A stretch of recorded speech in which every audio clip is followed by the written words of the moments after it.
গরিব দুঃখী মানুষ যারা পৃথিবীতে আছে তাদের খোঁজ খবর নিয়া এই যে আপনি আমরা রোজা রাখলাম, ক্ষুধার যন্ত্রণা যে কতটা ভয়ানক রব্বুল আলামিন এটা তিনি আমাদেরকে বুঝাতে চান। দুঃখের সাথে বলতে হচ্ছে, নগরের এক প্রান্তে প্রচুর খাদ্য কিন্তু ক্ষুধা নেই, খাওয়ার মতো লোক নেই। আর এক প্রান্তে ক্ষুধা আছে কিন্তু খাদ্য নেই। আপনারা দেখবেন ঢাকার শহরে গেলে রাস্তার পাশে কত মানুষ সেখানে শুয়ে আছে, খাবার পাচ্ছে না। কমলাপুর রেল স্টেশনে গেলে দেখবেন রাস্তার পাশে মানুষগুলো কিভাবে শুয়ে আছে, তারা ক্ষুধার যন্ত্রণা ভোগ করছে, খাবার পাচ্ছে না তারা। আবার ঢাকার শহরে বড় বড় হোটেলগুলোতে গেলে আপনারা দেখবেন অনেক বড় কোটিপতি মানুষ 5 জন 6 জন বন্ধু একসাথে ঢুকেছে খাবার খাবে, অর্ডার করেছে দামি খাদ্য। গল্প করতে করতে 1 ঘন্টা 1.5 ঘন্টা শেষ। ওই যে দামি খাদ্যটা নিয়েছিল সেখান থেকে অল্প কিছু খাদ্য খেয়েছে, গল্প শেষ, খাবার রেখে উঠে চলে গিয়েছে। এখন তার এটো খাদ্য কি অন্য কেউ খাবে? না, খাবে না। অবশেষে এই খাদ্যগুলো কি করা হয়? ডাস্টবিনে ফেলে দেওয়া হয়। অবশেষে দিন শেষে দেখা যায় 200, 300, 400 মানুষের খাদ্য প্রতিদিন তারা ফেলে দিচ্ছে, খাওয়ার মতো লোক নেই। ঢাকার শহরে গেলে আপনারা দেখবেন বিশাল বড় ডাস্টবিন। এই ডাস্টবিন থেকে যে পরিমাণ দুর্গন্ধ আসে, আমরা ওই ডাস্টবিনের পাশ দিয়ে অতিক্রম করলে নাকে হাত না দিয়ে আমরা অতিক্রম করতে পারবো না। অথচ দেখা যায় ওই একই ডাস্টবিন থেকে কুকুর খাচ্ছে, কাক খাচ্ছে। আবার আমাদের মতো অনেক অসহায় মানুষও ওই ডাস্টবিন থেকে খাচ্ছে। দেখেন না আপনারা? ঢাকার শহরে যারা গিয়েছেন দেখেন না আপনারা? ঢাকার শহরের কথা তো বাদই দিলাম, আমাদের সমাজের ভিতরে মাঝে মধ্যে বিবাহ অনুষ্ঠিত হয়, বউ ভাত অথবা মুসলমানের দাওয়াত আমরা যারা পাই, দেখবেন একই টেবিলের ভিতরে 5 জন ব্যক্তি খাইতে বসছে। খাইতে পারবে 2 পিস মাংস, নেয় কয় পিস? কত পিস নেয় সে? 10-12 পিস মাংস নেয়, কোনো রকমের মুখে নেয়, 1-2 কামড় দিয়ে ফেলে রেখে দেয়। এমন ঘটনা সমাজে আছে না নাই? যখন সে খাবার বসে, পেটের ভিতরে প্রচন্ড ক্ষুধা থাকে। মানুষ একটা কথা বলে না যে পেট ভরে তো কি ভরে না? চোখ ভরে না। শুরু থেকে যখন বসে পেটে তো প্রচন্ড ক্ষুধা থাকে, কি করবে? এদিকে দাও, বাবুর্চি দিতে থাকে, যারা খাদেম যারা আছে দিতে থাকে, আর না করে না, মনে করে আমি তো খাইতেই পারবো, পোলাও একদম ভরাট করে দেয়, গোস্ত দিতেই থাকে। সর্বশেষ কি করে? যখন দই অথবা পায়েস নিয়ে আসে, প্লেটের ভিতরে যে মাংসগুলো ছিল, যে পোলাওগুলো ছিল, কি করে? সেগুলো টেবিলের ভিতরে বানিয়ে বললাম না, আসলে আছে এমন ঘটনা। তো প্রিয় ভাইরা, যেটা বলছিলাম আপনাদেরকে, এই যে আমরা দেখেন কত কত খাদ্য আমরা অপচয় করি, অথচ অনেক মানুষ আছে দেখবেন তারা খাবার পায় না। বিশ্বের দিকে আপনি তাকান, আরব কান্ট্রি যেগুলো আছে, যেই পরিমাণ খাদ্য তারা নষ্ট করে আপনি কল্পনাও করতে পারবেন না।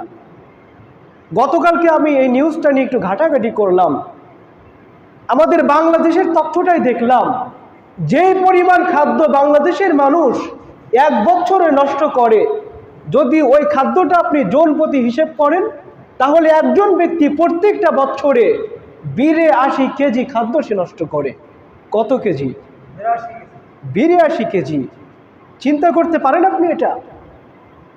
অথচ আমাদের ফিলিস্তিনি ভাইদের দিকে আপনি তাকান, সারাদিন রোজা রাখে ঠিকই, ইফতারের সময় আমাদের সামনে 2টা আলুর চপ দিলে, 2টা বেগুনি দিলে, যদি দেখি আরো 2টা আলুর চপ সেখানে আছে, যারা যারা দায়িত্বে থাকে ধমক দেয়, এতগুলো খাবে কে? আর 2টা দিকে দে, ধমক দেই না আমরা? অথচ আমার সামনে আছে কয়টা? অলরেডি 4টা।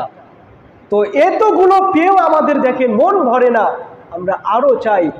অথচ ফিলিস্তিনি ভাইদের দিকে তাকান, তারা ইফতার যে করবে একটা খেজুর পর্যন্ত তারা পায় না। 2 দিন 3 দিন 4 দিন পর্যন্ত তারা না খেয়ে আছে। অথচ আমাদের মুসলমান রাষ্ট্রের যে রাষ্ট্রপ্রধানগুলো আছে, কোনো ভ্রুক্ষেপই তাদের নেই। আল্লাহর কসম, আল্লাহর সামনে দাঁড়াইতে হবে তোদেরকে। মুসলিম রাষ্ট্রের যে রাষ্ট্রপ্রধানগুলো আছে, আল্লাহর সামনে দাঁড়া হিসাব দেওয়া লাগবে না? অবশ্যই হিসাব দেওয়া লাগবে। হাদিসের মধ্যে আসছে, রব্বুল আলামিন পরকালে আদম সন্তানদেরকে তিনি ডাক দিয়ে প্রশ্ন করবে। ভালো করে বুঝেন কথাটা। ইয়া ইবনা আদম, ওহে আদমের সন্তান, আমাকে উত্তর দে। ইস্তাতআমতুকা ফালাম তুতঈমনি, পৃথিবীতে আমি তো ক্ষুধার্ত ছিলাম, তুই আমাকে কেন খাবার দিসনি? প্রশ্ন করবে কে? আল্লাহ। যে পৃথিবীতে আমি তো ক্ষুধার্ত ছিলাম, তুই আমাকে কেন খাবার দিসনি? বলা বান্দা তখন আশ্চর্য হয়ে আল্লাহর কাছে জানতে চাইবে, আল্লাহ ওয়াকাইফা উতঈমুকা, কি কথা বললে তুমি, তোমাকে আমি কিভাবে খাবার দিতে পারি? ওয়া আনতা রব্বুল আলামিন, তুমি তো হচ্ছ বিশ্ব জগতের রব, তুমি তো সমস্ত মানুষকে খাওয়াতে, তুমি তো মানুষ ছাড়া অন্য অন্য সমস্ত প্রাণীদেরকে খাওয়াতে, সুতরাং আমি কেমন করে তোমাকে খাওয়াতে পারি আল্লাহ? আল্লাহ পাক রব্বুল আলামিন তখন বলবেন, আমা আলিমতা আন্নাহু ইস্তাতআমাকা আবদি ফুলান, তোমার বাড়ির পাশে একজন গরিব মানুষ ছিল, এটা কি তুমি জানতে না? তোমার বাড়ির পাশে একজন অভাবগ্রস্ত মানুষ ছিল, এটা কি তুমি জানতে না? কখনো তার কাছে গিয়ে একটু খোঁজ খবর নিয়েছো?